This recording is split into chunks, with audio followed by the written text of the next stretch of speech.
Welcome everybody to the meeting about peer review, peer reviewing the peer reviewers, how to improve peer review eventually at the end of the meeting.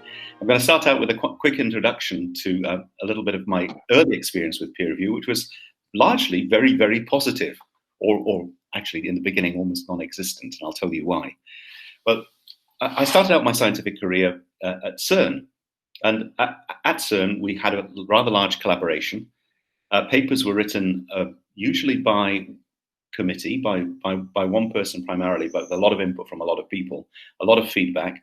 So it's kind of multiple parallel peer review from the beginning.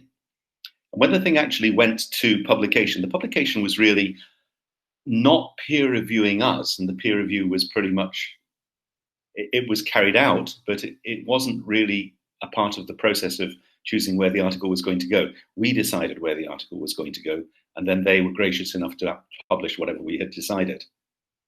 Stuff happened within CERN. We'd always put a preprint out beforehand, and that would then go within CERN. There'd be peer review as well from all the other groups. So pretty much everything we submitted always got published, and peer review was kind of a side issue in that most of the proper peer review had already happened in-house.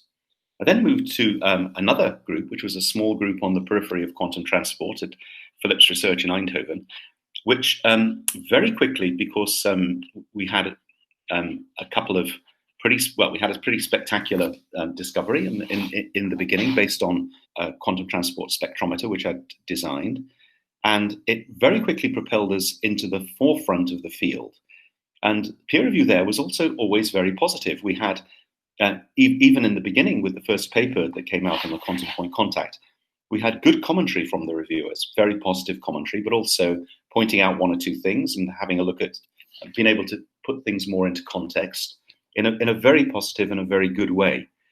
And that evolved within a couple of years to people soliciting us for articles. So, for example, we had John Maddox, the chief editor of Nature, come and wine and dine us and try and persuade us to put something into Nature.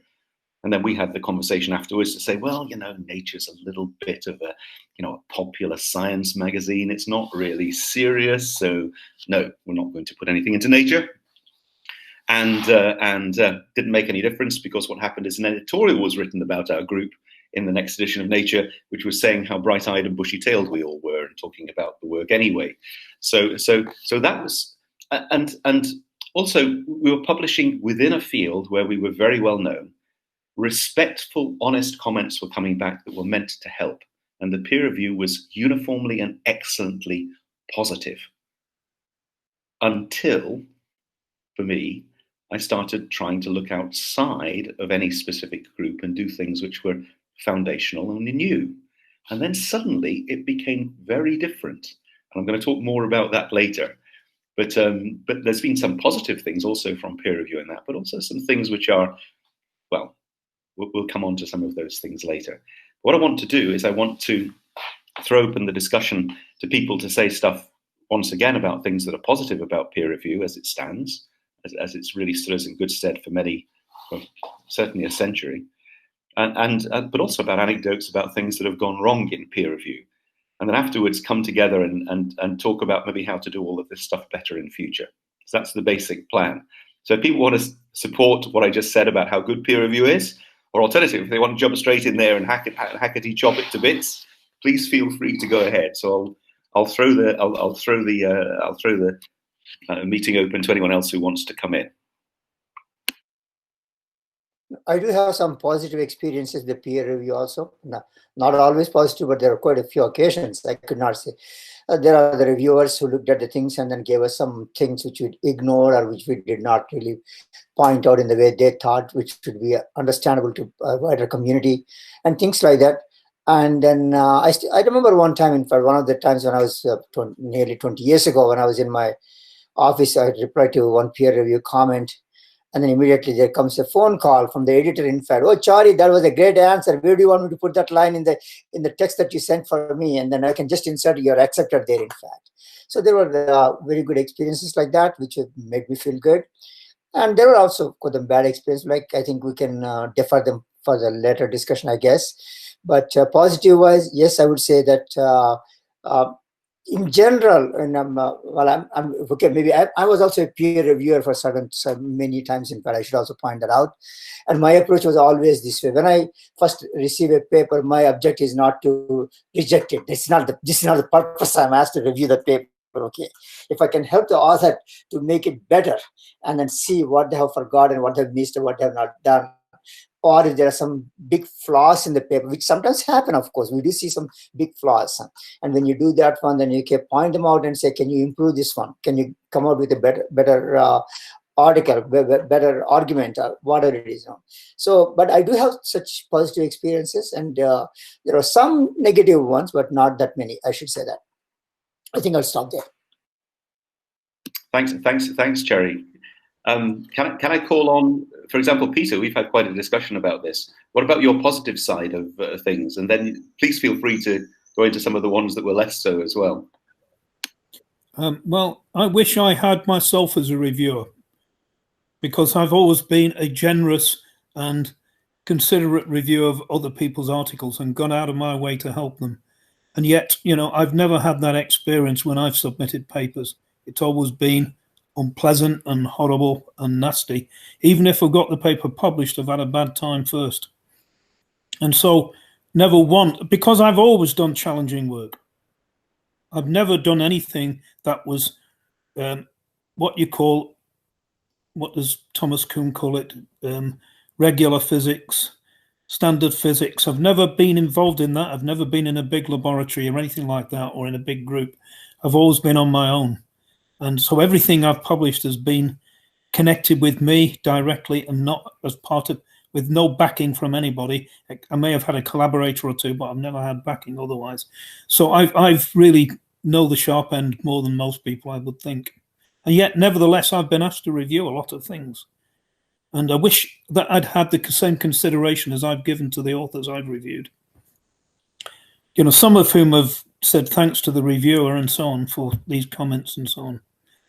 But it's really been a nightmare, because, first of all, one of my big problems has been quaternions.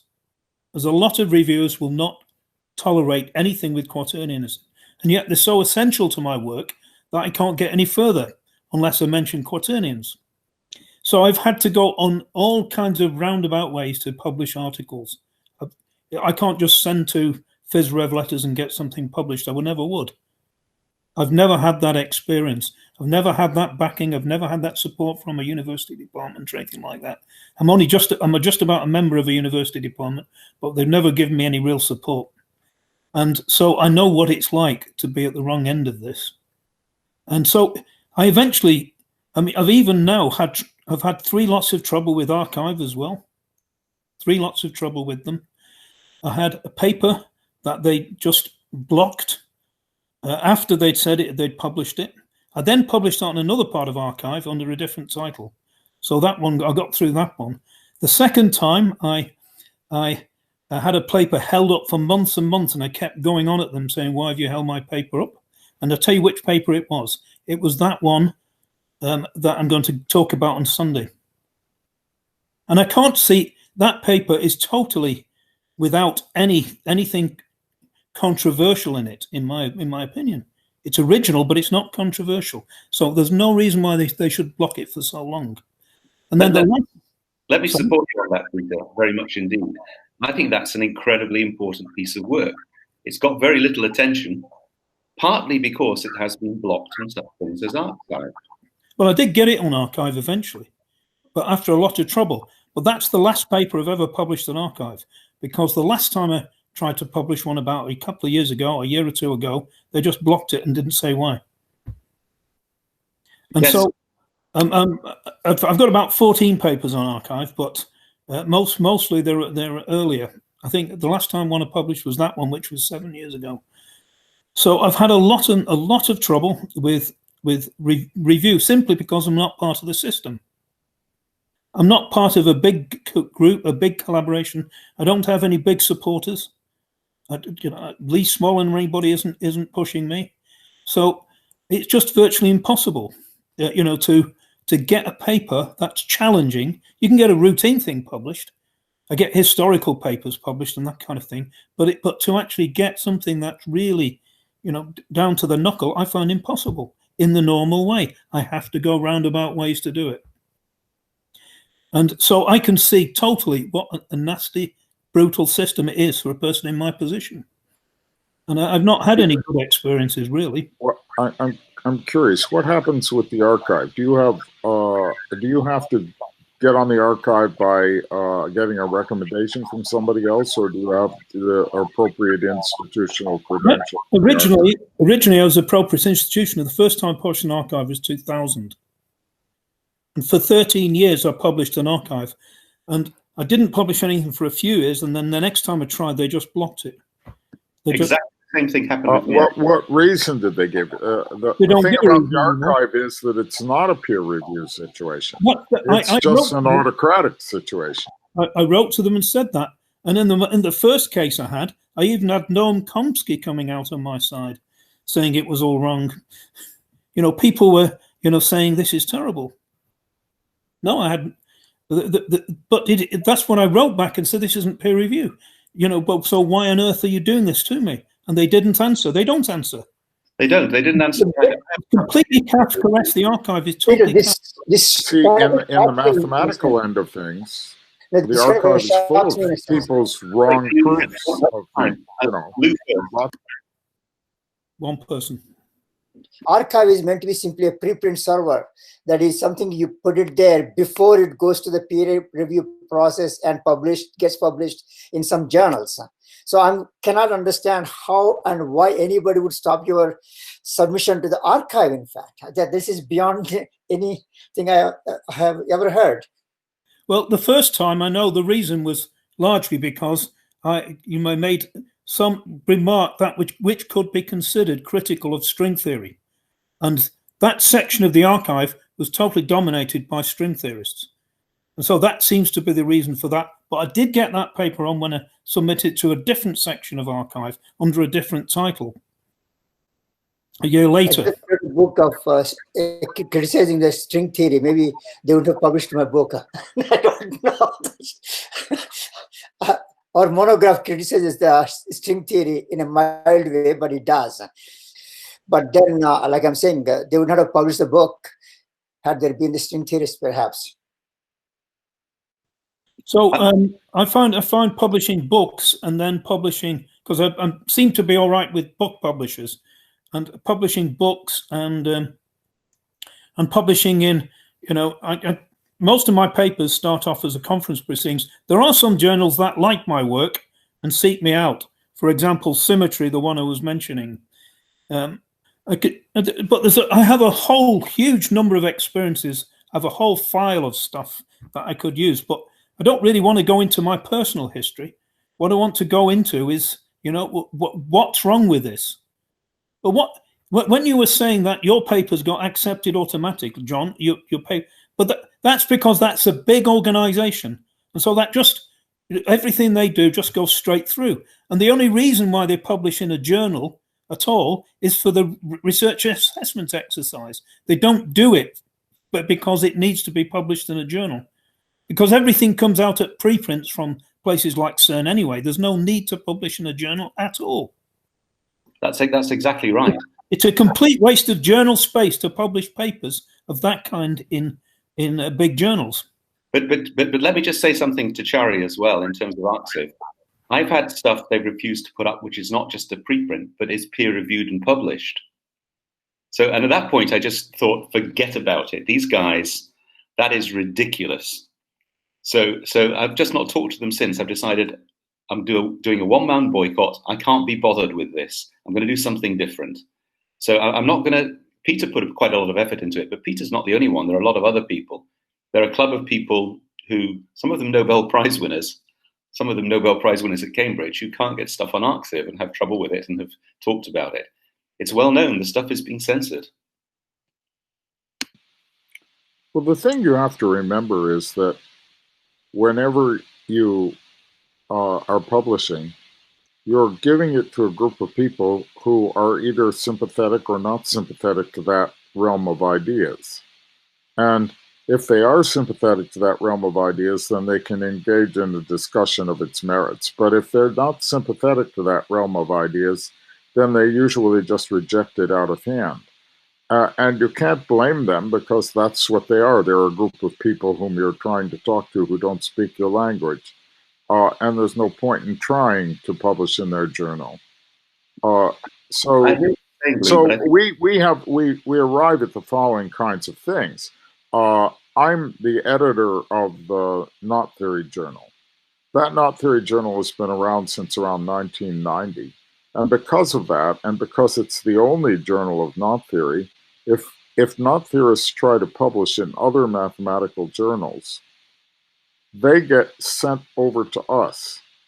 They reject them out of hand most of the time, unless the paper is startlingly good in some way that looks like it's attractive to the larger community. So this isn't a very good situation, but it's the one that we find ourselves in. Another example from my own experience is I understood that I wanted to talk about things which were almost not mathematical, founding things on distinctions, using diagrams, talking about things that are related to cybernetics and so on. And I understood early on that there was no point in trying to publish in logic journals about this or any other mathematics journals, that the right way would be to find another group of people to talk to. And I ended up just searching out cybernetics and AMPA and other groups and managed to talk to them and communicate with them. And then some of these things get sufficiently worked that they might come back and be publishable in the usual channels. But it's all a matter of who recognizes what, because if you speak in a language that people do not understand, they reject you out of hand. I think that's absolutely right. And we're talking, Garnet and I were talking as well just before this whole thing started. Arnie was asking us if anybody ever rejected the opportunity to review a journal. Now, and both of us immediately put our hands up and said, a lot of the time, if I don't think this is my field, if I can't review it, I'll look at it and think, I just can't. And I'll send a polite letter back to the editor saying that this is not something that I can review. Please find another reviewer. I do it all the time. Most of the things that come over my desk for that sort of thing I've done. Other things I think I can review. And then I try and do what Peter said and try and be positive and try and add to that thing if possible. And it's very, very gratifying to get a little acknowledgement at the bottom from an anonymous reviewer when that happens and something does come through like that. So, but these people we're talking about here who are sending the stuff to you or who are rejecting the thing out of hand, or who are rejecting, it's fine to send it to you in a sense, but to reject something out of hand because it's not in your field is dishonest. If you're saying something, this is not string theory and therefore it's no good. This is not whatever. This is not proper. This is not a knot theory journal. So you should send it to Lou. That is, there must be people out there. Why not send it to Lou to review it in their journal and get some decent input from that and broaden the field? We're narrowing the field of science down to little boxes where everybody has their own idea about what physics is. And that is not the way physics has to be. Physics has to be natural philosophy. It has to be the whole thing, the way it was. Because otherwise, you have areas where people's premises about what physics are completely contradicted by experiment in other areas and not considered. You get yourself into little ghettos of areas where things are supposedly going on, where in fact nothing can get outside of the box. So people should just be honest. I think honesty, Garnet and I decided that honesty was the chief thing here, that provided things are honest, then everything's fine. But to reject something when you don't, it's not your field, when you don't understand it, that's just dishonesty. That's absolutely unconscionable. That hasn't stopped. Maybe I can just you have to take another step. I mean, if something comes to you and it's definitely not your field, then maybe you can recommend a direction in which you can send it. If you can't, then you just have to admit that it's really out of your ken. That's right. The quaternion thing is very interesting because the fact that people rejecting quaternions goes all the way back to the Quaternion Wars in the 19th century. And that continues to this day in a subterranean way. Gibbs wrote his book on vector analysis and ignored the Quaternions deliberately. And every book thereafter on vector analysis ignores the Quaternions in exactly the same way that Gibbs ignored them. I kid you not. Open any book on vector analysis these days. It's the same. And of course, there are lots of side books on geometric algebra and other things, but the standard books on vector analysis all follow Gibbs to this day. Yeah, no, I agree, Peter. You're in great company in terms of Quaternions. Let me just tell one story that's a little bit funny and positive about peer review. I'd sort of branched out, and I had one foot in fairly standard statistical mechanics, where they're generally pretty polite, and you know, peer review is usually quite good, and I had another foot in sort of more wild and woolly stuff that was in a way more fun. And I'd had a one article published, and it came back from the editor saying, you know, congratulations, this will be published, blah blah blah. And I thought, oh, that's funny. No, where's the peer review? And I sort of queried it and said, well, they said, oh well, they both just said it's fine, publish it.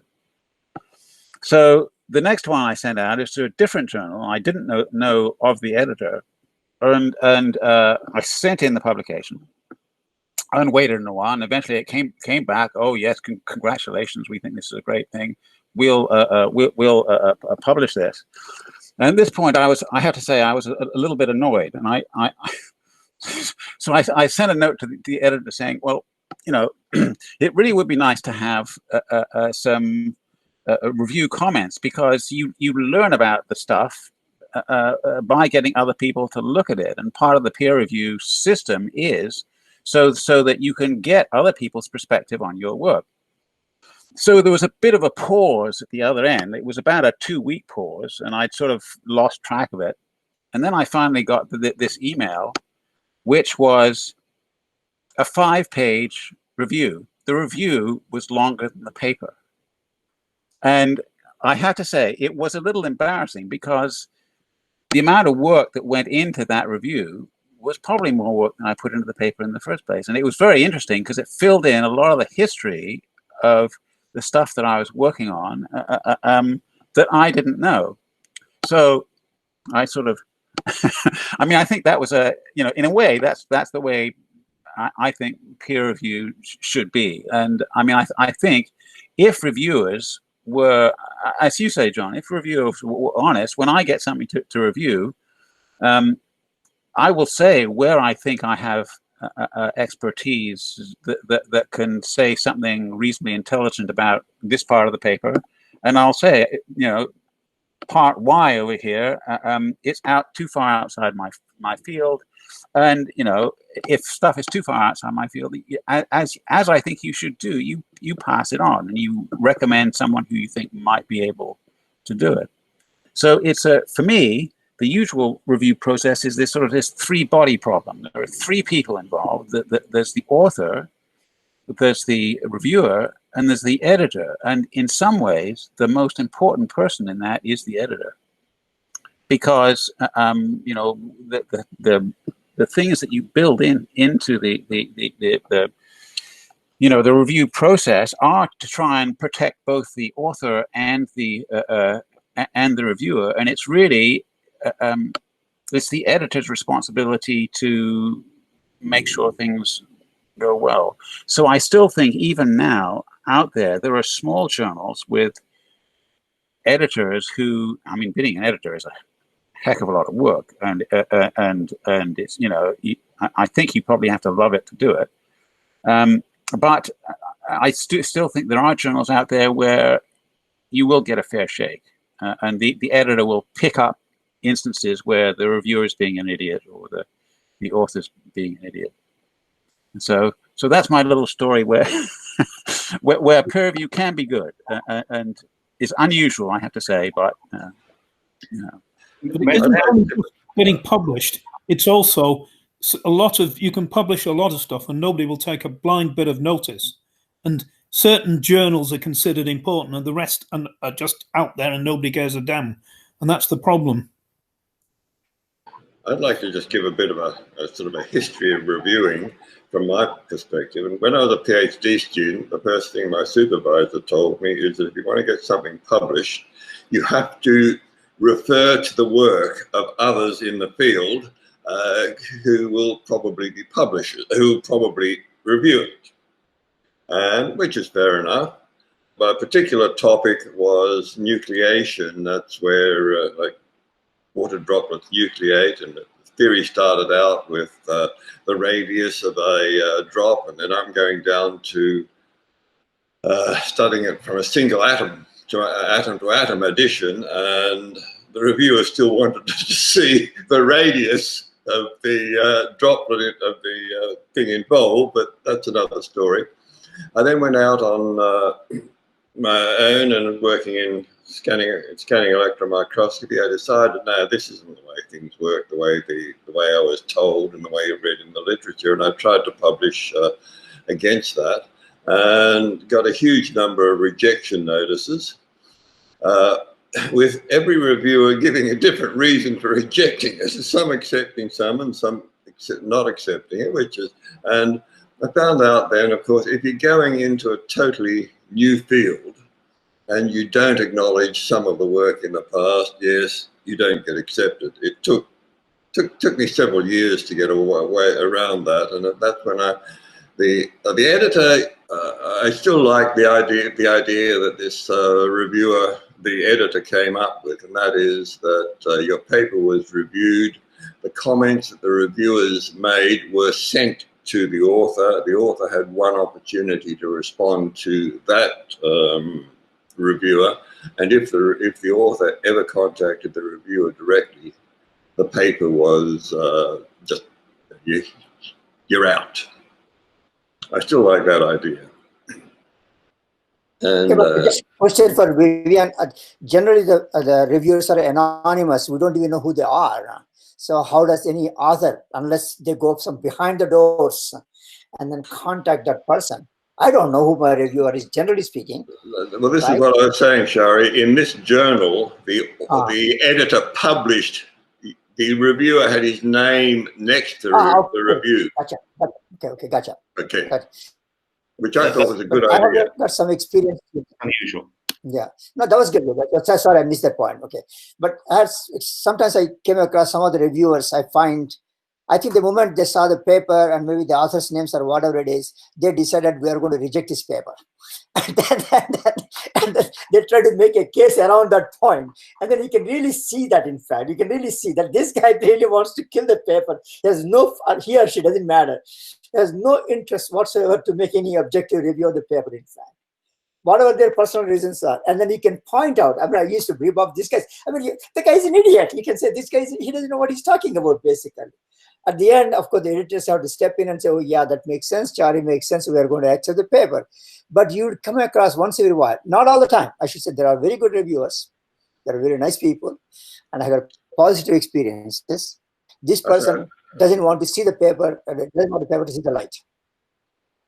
One other comment, and that was one other comment told to me by somebody who tried to get a paper published in a particular journal, and the editor came back to him and said straight out that he sets journal policy. Well, Lou, you edit a journal. You must have some experience of these things coming in.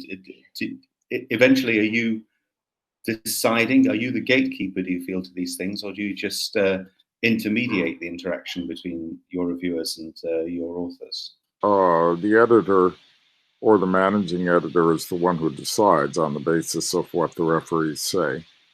And that's usually all right. The difficulties arise when you get a referee who's quite recalcitrant, and it happens fairly often. You can get a referee who hangs on like a dog on a bone and in fact doesn't understand the paper. And so you can have this situation where the author keeps revising the paper and the referee never finds it satisfactory. And I've had this happen to me, and eventually I went through with that referee to the point where we decided to publish the paper, and I understood a few years later that I really actually had a mistake in that paper. So in this case, the referee was recalcitrant for a good reason, but it had to come out eventually. In other cases, I've seen referees who simply don't understand anything. And even though they don't understand anything, they don't understand that they don't understand. In this kind of situation, the editor can step in and shift it to a different referee if he has the sense. Doesn't always have the sense. There's so much pressure on an editor that they have hundreds of thousands of papers. It's like, if I've done this, I've interviewed people for a job position, and you get so many applications, and how do you deal with them all? And I think the editors of journals are often in that position. And so if one referee rejects it, they'll say, oh, well, that referee's rejected, let's forget it, and let's go on to another paper. I think there's a lot of that, simply because it's just so much stress and pressure with so many inputs that they haven't got the time to deal with it all, and they just give up on doing so. I think that's going to be especially true for anything which is new, of course, isn't it? Which is outside of the norm. That's immediately something which is going to be flagged as being difficult for them, controversial for them. There's no journal for that kind of thing. There is no journal which really deals with foundations of physics. It's not a respectable subject. The Foundations of Physics journal does not deal with foundations of physics at all. You try send a foundations paper to them, they will reject it. What about the International Journal of Theoretical Physics? I've had some good experiences with them in the past, particularly when Finkelstein was alive. I don't think, but it's very hard to get hold of that. I can't get hold of it in a library or anything. Is it online? I mean, I heard about this journal. I've seen one or two articles, and then one or two articles I wanted to read, and I couldn't get hold of them. But I don't think anybody takes any notice of that journal, or of Foundations of Physics for that matter. I don't think any paper in those ever gets taken up by the mainstream, and that's the problem. That it's, you can publish as much as you like, but nobody cares. Well, there's a problem of communication there. I got interested at one point a few years ago. I saw there was a philosophy seminar that included Abhay Ashtekar in Pittsburgh. So I applied to go to it, and I won the award that let me go to this seminar and give a talk. And I wanted to go there to talk about time in terms of discrete time and the non-commutative operator shift that I use, which I feel like is a fundamental way to think about time. So I tried talking about that to them. But the philosophers could hear it, but Ashtekar couldn't hear it. He absolutely couldn't hear it. He didn't see anything in that at all. There was no way around it. It was just like, this is certainly not physics. Well, I mean, perhaps part of that is when you come up with really a new idea, a new perspective. I mean, in a sense, by definition, you don't have any peers, so there can't be any real peer review, and you have to, new ideas are very, very difficult to process, and probably the usual peer review is not capable of doing that. I mean, for really new ideas, you have to be able to stress a perspective that you're not used to. So very, very difficult to review. A very good point, Garnet. And I'd like to switch the discussion a bit to that and say, okay, look, yes, you're right. New ideas here. Peter, several of us here are generating new ideas, all of us, in fact. So how then should we be organizing peer review for us?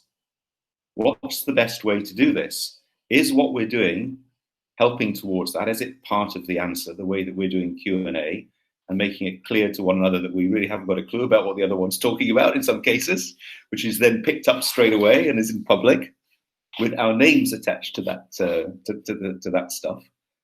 And yet all of this done in a way which is really trying to support everybody else and move things forward.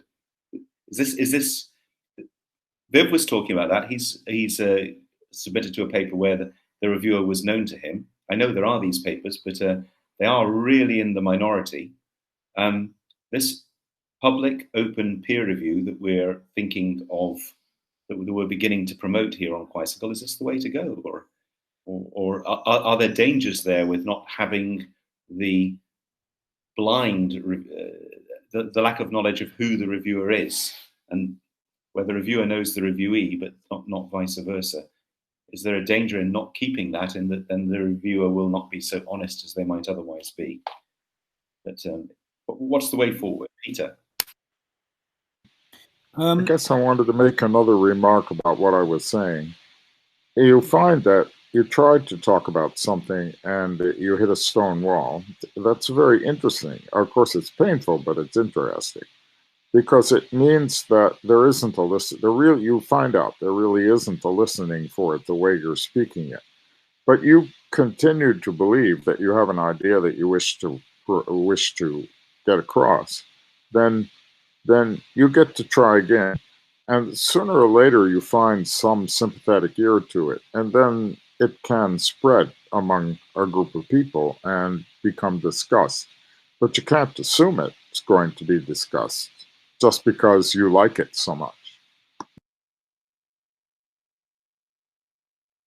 I'm just thinking as you're talking, why should there be blind review anyways? This is just a matter of scientific data, results, thinking that we're going to publish. If somebody wants to challenge us, our ideas and data or conclusions, etc., we should have an open discussion as to where we are wrong, where their thinking is wrong.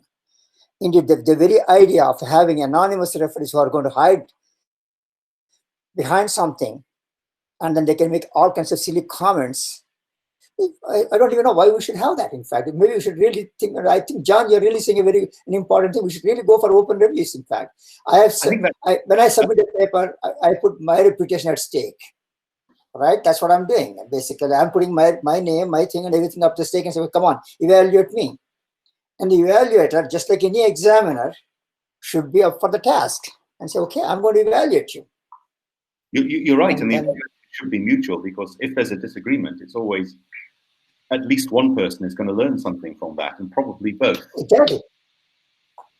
I think the failure of the system as it stands, the evidence for that is the number of significant papers that have been hindered in publication or not published at all. And I think what one could collect a lot of examples of that. Well, I just happened to read about. I think you can, yeah. Yeah, and I think that's what we should do, collect as many instances as possible to show that the system is not working when it comes to something original and challenging. But I can give some good examples of that. Klaus von Fitzing's paper, the Nobel Prize 1985 paper, was rejected, I believe, 5 times before it was published. Because why wouldn't you reject it? The thing's showing steps. It's clearly some instrumentational error there that's going on. So this was very new at the time, of course, and was rejected. He encouraged me very much. I just had, I think, 4 rejections on the electron photon paper, and I was at a conference where he put me up as the last keynote speaker in the conference on the basis of a discussion that we had on the electron photon model there and then. And he just laughed when I told him that I'd been rejected so many times. Said it must be right then, because my paper on the quantum Hall effect was even more so. Lynn Margulis's paper on eukaryotes and how they created was rejected 15 times. And that is like, a very, very significant paper in biology, 1967. And she eventually was awarded a Nobel many years later. But that was rejected 15 times before publication. I just read about that today. Say so on Wikipedia. I have a file full of rejections. My friend John Weaver said I should keep them. Unfortunately, they're in Scotland at the moment, or I pull them out. But some of them are utterly hilarious. I'm interested in what got through eventually. but was rejected at the time. And that must show that there's something wrong with it. There's so many famous papers. As I was saying, Shockley's paper on the junction, not the was it the junction transistor, that was rejected, and it ended up being published in Bell Systems technical journals. You know, not a proper journal at all, really. And this must be the subject for a PhD. I'd quite like to know how many of those Nobel Prize-winning papers were accepted the first time. That would also be interesting. How many? An awful lot. But people have told me anecdotally. Brian Josephson said how much trouble he had with the Josephson effect. Not to mention the trouble he's had since. But with the Josephson effect, he had incredible trouble with it, and I think someone in particular was gunning for him. Schechtman, not to be confused with Shechtman, Dan Schechtman, who discovered the five-fold crystals, quasi crystals. He had a lot of trouble from Linus Pauling, who wouldn't accept it at all, at any price.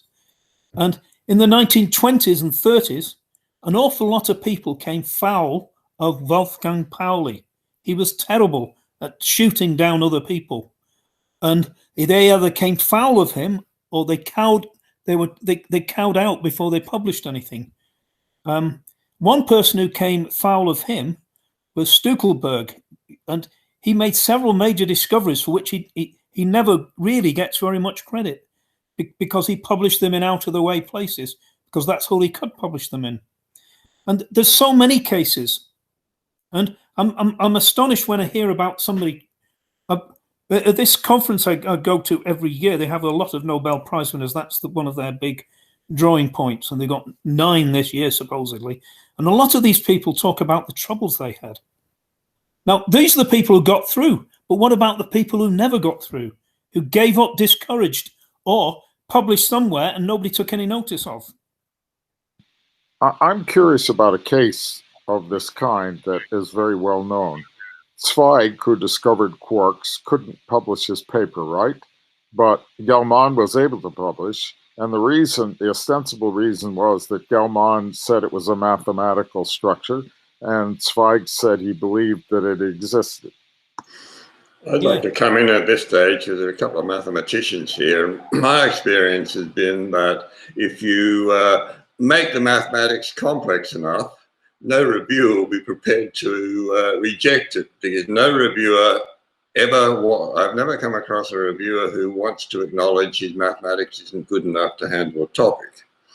And I found if you present it in a graphical form, as distinct from a mathematical, an equation form, you get nowhere. Presented in an equation, which is very difficult for the average person to follow, it gets through. Your comments? Even Feynman had trouble at first with his electrodynamics and the Feynman diagrams. When that conference he first presented at, he really nearly got shouted down. Even Feynman had trouble. So, okay. There's a lot of Dyson is the one who actually made Feynman famous. Yep. If you've got a backer who's got some clout, then you get somewhere. If you haven't, then nobody takes any notice of you. And that's happened throughout history. I'd like to collect as many cases as possible. We can start putting them together, because I think this is a powerful argument. If stuff that's good has been rejected for the stupid reasons, it's of no interest to our readers, that's the usual one-liner, or we don't think this is very original, or whatever. That was what's said about graphene, nothing original in it. And that was rejected by Nature, has rejected many, many things. Also, the guy who discovered the laser, Myman, he was rejected by Science, but luckily for him, he was published by Nature. But even when they've been published by someone, they've been rejected first by someone else. And that's what I'm saying, the peer review system does not work. It only works when it's simple, when it's Me Too stuff. It doesn't work when it's challenging and original. I think that's exactly the general reaction. Yeah, Chary? The general reaction when we hear these anecdotes about how many Nobel Prize winners have got their papers rejected so many times and so forth. The general reaction is just to laugh at it. There's no really reaction to say, come on, there's something wrong with the systems that we have here, so we've got to fix it. Now, my question would be for us, ourselves, okay, we collect all this information, we put them together, so what next? It's What will statistically you do with that probable. information? It's statistically probable if that a lot of these papers, which finally got through after a lot of trouble, that there must be as an equal number that didn't. That's statistically probable in my view. I'm not disputing that. What I'm saying is, when we heard about these stories that how Nobel Prize works have been rejected so many times by the famous journals and obscure journals, and some of them even did not see the day of light. However, the reaction generally from the establishment people is, oh yeah, that's a silly journal, that's a stupid journal, how stupid this could be, and so on and so forth. But there is never an effort to fix the situation or to make the things right. My question would be, so how are we going to approach that? How are we going to make that happen now? We are going to do it right. And the way we're going to do it right is by making sure that the people who are sitting here and the people who are coming to the Quicycle meetings are doing these reviews. We are going to be, as Viv would say, if there's something wrong, I want to be the first person to hear about it. And I'm hoping that you guys will mutually do us the honor, each one to each other, of telling us where you think we're going wrong, and doing peer review in public and putting our name to it. As you say, Chary, if I'm prepared to stick my name on my papers and put my reputation on the line with the stuff that I'm going to put out there, and a lot of that is out there, then people who are reviewing it should be equally man enough or woman enough or person enough to put their name on the line too and say why it's not right, or where they see there are problems with this approach, or how they think that approach could be improved. To do this in public in a process whereby maybe, I don't know, Lou or Peter or Viv comes back and says, no, okay, I didn't do that. That wasn't the best way to do that. I'll come back and correct that thing within Quicycle or retract that thing if necessary, in terms of the way the scientific method should work. In terms of the fact that, okay, this experiment says I'm wrong. This view of things is not complete because obviously it gives this prediction which is proven not to be true. Whatever, that we have that process going on in public and that we do it better in public. Don't tell people what they're doing wrong. Just do it right ourselves. Just do something better. Such discussions have to be very gentlemanly, as we mentioned earlier. They have to be. They may go on for years. That's the value of certain situations. Like the AMPA situation allows us to keep on listening to people, and maybe eventually it trickles through that what they're saying makes sense. But if you started having some kind of vituperous attack all the time that it's wrong, it wouldn't have worked, you know. I tend to think that to be honest, for our group, practically any peer review would work. In a sense, literally, we're all amateurs. We all do what we do because we love it. We don't have ulterior motives. We just want to find out how stuff works. So in a sense, how we proceed is determined by what is happening within the group, and all about trying to figure out simply how stuff works. We could go with the regular peer review, and I think that would work too. Although clearly there's no need to do that in our group if we have group discussions and we discuss things openly. So criticism comes from an identified person. So I think the identifying the reviewer works well, or probably would work well in our group. I'm not sure you could scale it up to journals though, because they're the motivation. There's it's publish or perish out there, and it's tied in with all sorts of different things. I'm not sure that at this stage, the discussion, Q&A afterwards, I'm not sure that is really a review process. It's more a gentlemanly discussion club. I think that you can't, having seen a paper, it's like reading a paper and then having to be pass critical comment on it at the same time, and like immediately afterwards. I don't work that way. I would like a little bit of time to review the paper and then get back with some serious discussion on it, rather than, yes, that's good, or I'm not sure, or quite frankly, I just didn't understand a word that was said. But it's like your famous equation, John. I found it very difficult to follow when I first read it, but you start looking at it, okay, that means that. I think I can follow that bit there, and maybe in 10 years' time I might follow the other 14 variables you have. But that's the sort of thing. So I don't think that what the discussion Q&A at the end of it isn't. I wouldn't regard it as a serious review. It's a gentleman's gentlemanly discussion. And I think if we wanted a serious review, it probably should take place at some time after the paper was presented.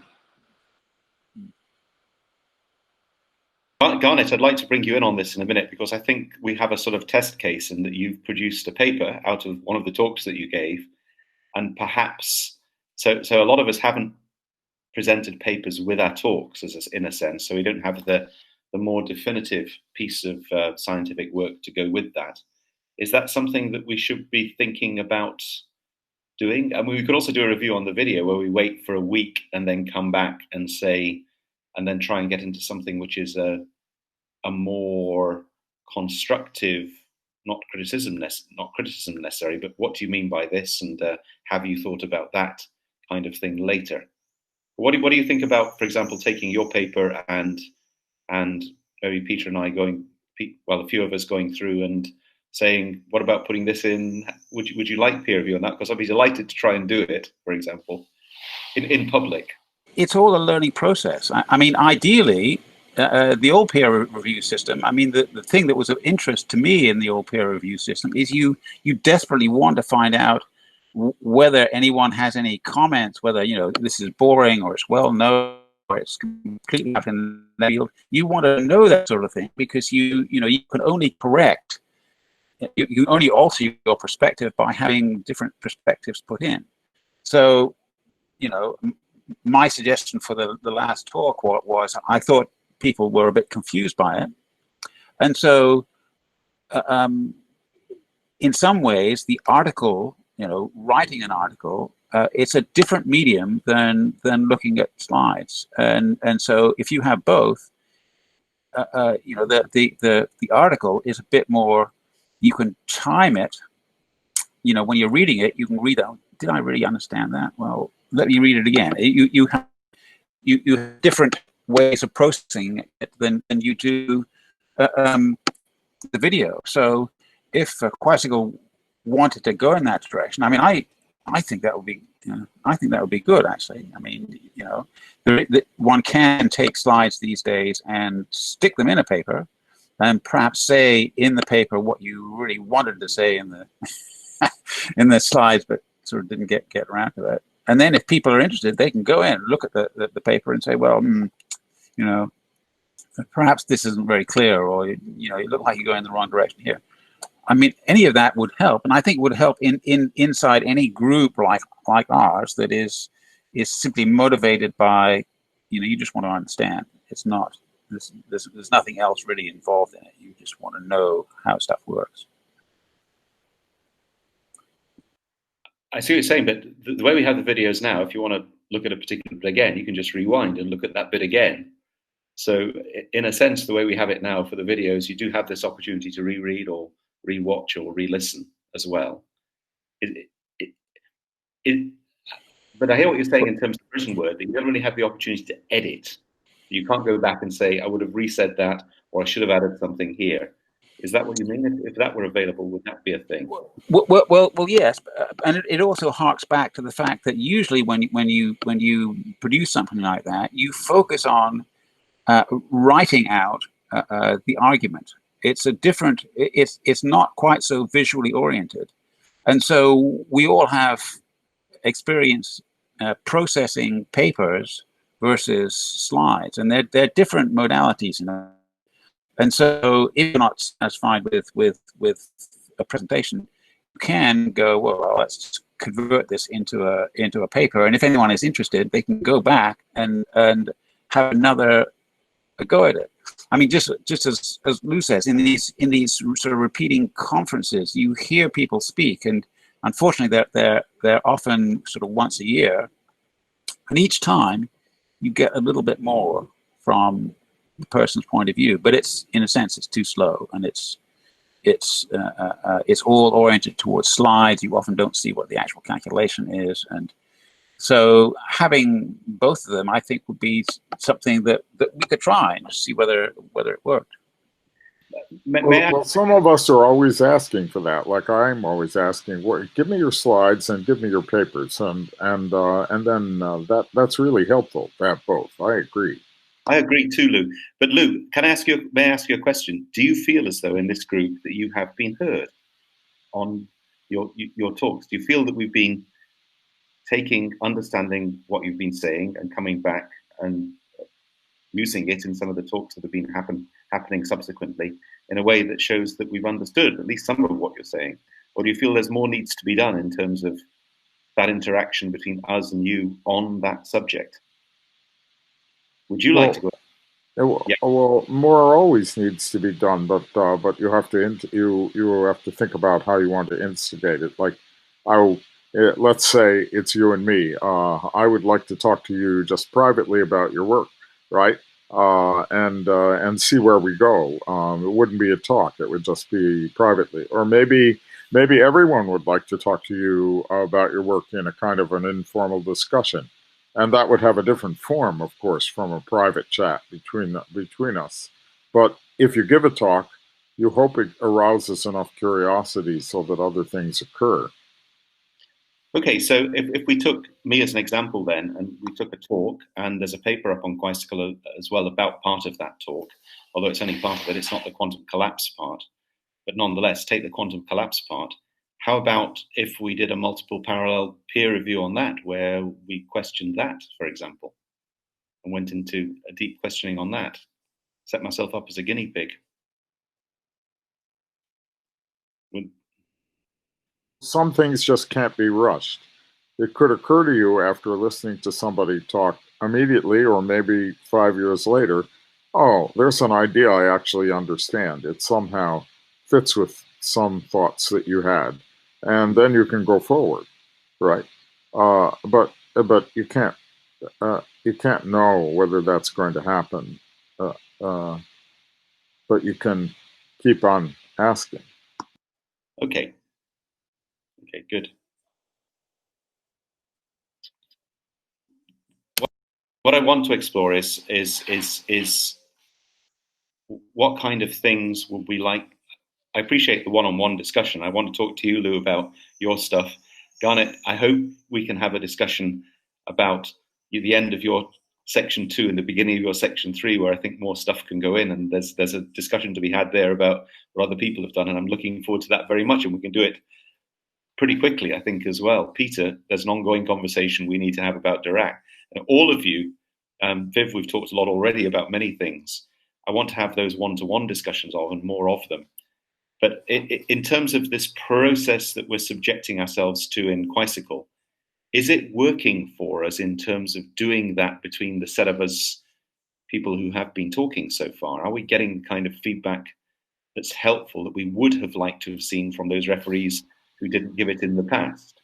And is there a way that we can engender that amongst ourselves? Yeah. Well, I mean, I would say so far so good, and I'll think about, the question you're asking. The question, what would improve it? Right? I'll think about it. We should all think about it. But this is different. This is an easier question than how are you going to fix the journals? Well, look, we can be a journal. It's fairly straightforward to set ourselves up as a journal and have people solicit things here. The important thing is to get the journal noticed. And a lot of journals are not noticed. And that's the problem. I guess I'm not even sure on that in the sense, if we were to set up a journal, then we have to play in with the aspect that it is publish or perish out there, and people publish for different reasons, and you know, people are at different points in their careers. I mean, I think at this point, my guess is the one thing that unifies everyone on this thing is, again, we just want to know. We don't have ulterior motives. We're not going to try and make lots of money or get lots of power or anything else. We just simply want to know. And as long as the group is like that, then I think anything we can add to the information that's available and to the different perspectives, I think will be good. But if again, I think if we try and scale up a whole lot, I think that brings in different kinds of problems. Now there are already too many journals, in fact. And I remember my graduate student years where I could go through all the journals every week without having missed a single issue of the journals. Indeed, I could go to almost all the articles, go to the abstract, go to the introduction, go to the summary, can go to almost everything, in fact. Now you see, Physical Review itself publishes so many issues which are all this thick. In fact, there's no way in the world I would be able to even glance through 10% of them, in fact. The question would be the following for me. If we start a journal, how are we going to be different? How are we going to be noticed? And are we going to publish and make us stand out so that people will pay attention to this? One of the things I've found is that people are vastly more likely to watch a 20-minute video on a topic in which they are interested or whatever than to read a 20-minute paper. And my other experience is that as an author, if you're writing something in a paper, you tend to write it differently. When you have to physically explain something, I found you get the message, you understand it better, and you get, or at least I understood it better, and I get the message across better. So that I think there is a very good place for, as a publication method for this video arrangement. But you're vastly more likely to get the message across. You're more likely to understand it yourself when you have to explain it to somebody than if you are just sitting down writing. In my comments. Yeah, I agree entirely on that, except from the video presentation, if somebody's really going to get interested in it, you need the follow-up, because of course in the video presentation you can show pictures and it's great, but what it does is it whets your appetite and you want to see a bit more. You want to see more detail. You want to get to the details. And so I think actually we have a fabulous example on Quicycle. Arnie's a talk. You look at that, it's gorgeous, it's presented beautifully, it makes you want to look into the details. And so that's at a level that is very attractive and could be attractive at many levels. But of course, after that, you ask the question, okay, let's see a bit more of the details.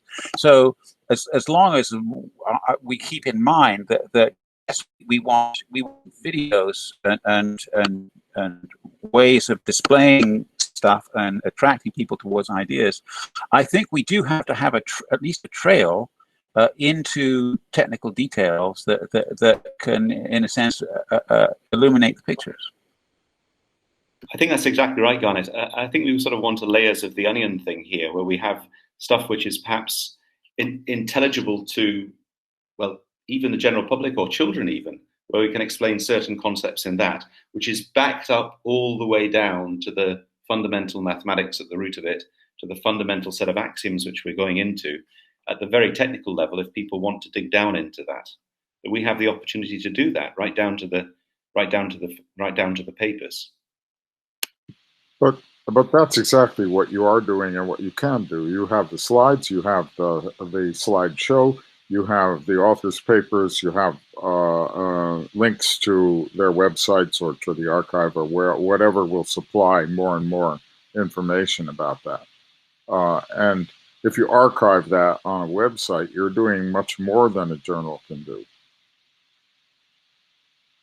Yeah, absolutely. So is this the future then? Is this the right way to do it? Are we doing it all right already? Or which is fine. I think the journal's dead. It's only kept going by the funding agencies. It doesn't have a meaning in the present. So you think we are holding the murder weapon here? Yeah, I think basically the journal's not serving any purpose at all. As Chary says, you can't read through physical review letters, one volume even. It's just nonsense. You know, it's not the right way to present anything anymore in the present age. Okay, it's only there for archiving. It's not there for, you know, anything that has any value. And you're right. Do you all do the same as me, which is just read through the whole? You go through 4 or 5 issues of physical review before you choose one you're actually going to look at. And then you just look at abstracts and you don't bother with any papers. It's just not possible. It's just not possible. And with text mining developing more and more, then perhaps you can be directed to the right sources, you know, much quicker than you could be in the old journal style things. And the journal's just there to keep certain people occupied and to promote certain causes. It doesn't actually do any good to science, in my view, publishing in journals. Well, but what about the idea of the journal? The idea of the journal is that you have peer review and that the papers are published in some form. They don't have to be published by an aggrandizing publisher. They could be published on what amounts to the archive. But the idea of having some body of discussion that concluded that the paper was correct and that it is now in a fixed form that can be referred to, that seems to me to be very important for keeping track. Well, maybe that should be after publication. There should be a publication, and then people should discuss the paper and then decide, you know, how much if it holds up. Well, that in fact is the way the archive works. For those who can get on the archive with no trouble, it works that way. Right. Well, perhaps there should be a journal of important results, where there's some committee who are selecting things. At CERN, there used to be this thing which was called "Picked Up for You this week" in the old paper days, where there'd be an A4 sheet which would summarize different things that people had found interesting, and which was always fascinating and absolute pleasure to read. And that would direct you out then with the reference to the proper article at the bottom to things that were actually interesting to look at. I think the thing that really worries me about the peer review process for people like me and Peter at the present moment is how much friction and how much effort it takes to move stuff through it. How much, without any kind of real benefit from it. You're submitting things to some of these places, and you think, sometimes I think I've submitted it to the B-Note or some sort of comic, because the stuff that comes back is so ridiculously uninformed and displaying such a lack of understanding of some of the basics that it's completely laughable. And then I'm getting rejected sometimes on these grounds. I just have to send things off again and again and again until eventually I get a couple of referees who aren't completely incompetent, essentially, as far as I can tell, to judge this stuff. And it just takes a decade to do that. It takes so much effort to get some of these things through. But if you're a reviewer, you get a notice from the journal saying, we reject 90% of our contributions, and they're proud of it. And the pressure is on you to reject the paper. I know. I've reviewed a very large number of papers for very many journals in 3 different fields. So yes, I know. And as I say, I mean, for a lot of them, I'll look at it and I'll think, it's not my field of competence. For others, I'll take it on board and reject it because I think it's something that is just not properly done. And for others, I'll take it on board. For most of the time, I'll take it on board and promote it and try and improve it. That's the general thing. Well, I think those journals which said that to me have got rid of me as a reviewer now because I was too generous. Seriously. What they want to put pressure on you to say, find any reason you can to reject this piece, because we are going for the highest standards. Yeah, which is bollocks. They're not going to get the highest standards by rejecting 90% of something. This occurs in journals, and it also occurs in granting agencies. It particularly occurs in granting agencies. The pressure there is exactly the same as what you were just describing. Absolutely.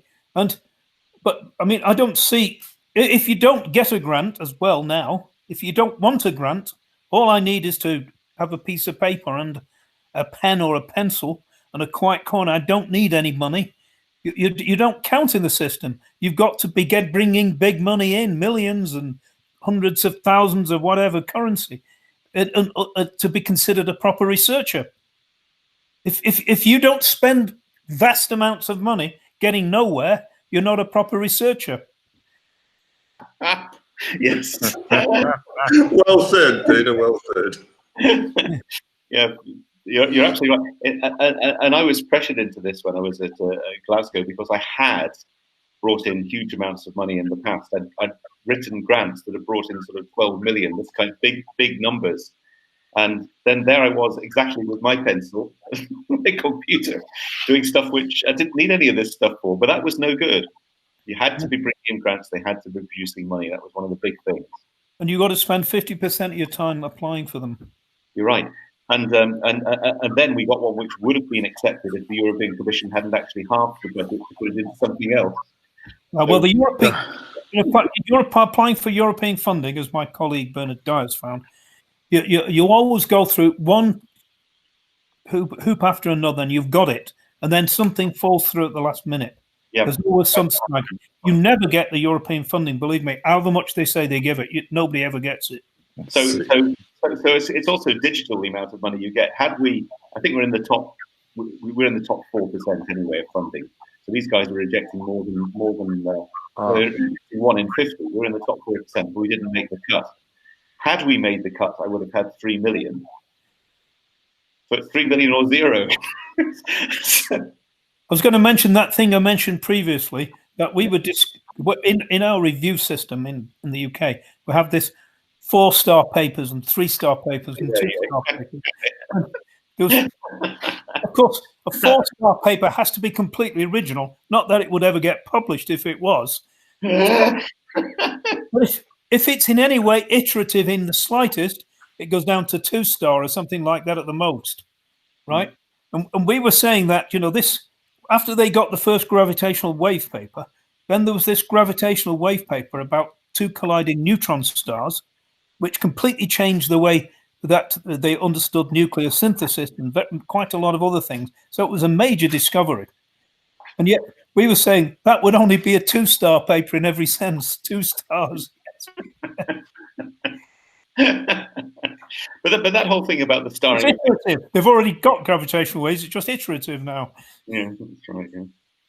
Yeah. One of the big gentlemen, difficulties. I have to leave. Thank you for this excellent discussion. Luke, thank you for joining us on that. You take care. Thank you. Thanks for making time for us. See you on Sunday. Yeah. Great. See you Sunday. Okay, guys. Well, anything else that you really wanted to say, or that we didn't say? Perhaps we should. Well, I think we could write it down, because I want to build up a dossier of information about this topic. I think I would like to write more extensively on this topic, or write with some other people more extensively on this topic. Maybe a big paper on it, or a big article or something. Yeah, Peter, you and I had said we might collaborate on this and write an article on it. Should we do that? I say we could do. As a VJ is now in October, we've got plenty of time. Yeah. To publish it there if we want. Yeah, that's true. And that does actually get into the literature. But if I can get to my files, then I'll have a lot more stuff on. But I'd like to know about the well-known people who've had trouble, because this is an indicator of how bad the system is. If somebody says a paper that now everybody thinks is incredibly original wasn't original at all, then there's something wrong with that refereeing system. Mm-hmm. Or that it would be of no interest to the readers, and it's of incredible interest now. Mm-hmm. I'd just like to add one comment. The huge changes in the 50 years since I graduated, and in my days, the idea of going to university was that was up there. If you got admitted to the upper echelon, you were. If you got there, you were good. Yeah. And now 50% of, at least in Australia, I'm not sure about what it's like in your countries, 50% of the high school graduates go on to university. Yeah. And that's producing a huge number of people, and science is one of the topics, and people are asked to go into special science, technology, engineering, and mathematics are the big things in Australia at the moment. And science has got to the stage where it's an incremental step. And it's how you separate all of these incremental steps out that's the problem that the journals, the peer reviewers have. And it gets to the stage where I think that if you come up with something really different, like your mathematics or this whole rotating photon model, it has no space amongst the standard journals. I tried publishing in one of these fringe journals as they're concerned. Yes, you get them published, but as I say, nobody ever refers to them. Unless it's in the major journals, you really don't get referred to or don't get any recognition. Just about the education, now the university is simply an extension of the high school, and postgraduate program is an extension of undergraduate program. Anybody who gets into this one goes to that cycle basically, and it's easier to pass senior level classes compared to the junior level classes, in fact. And I keep asking my students, why is that they're scoring better in the senior level classes? The answer, of course, is not very clear. They say, oh, I got used to how to prepare for the exam, so I do score well. So it does not really tell us that they are much better off than what they are in undergraduate programs and so forth. So anyway, so we have got the same problem here. And simply everybody who leaves the high school must go to post-secondary school, and most of them are in university taking some courses. That's what we got. An extension. Yeah, I think in Western Europe, pretty much university now. There might be one or two holdouts. I think Glasgow was one of the last to hold out on this. They're not really universities anymore in the sense they don't have this dual thing between proper research that's driven by what the person wants to do, not by the funding bodies or not by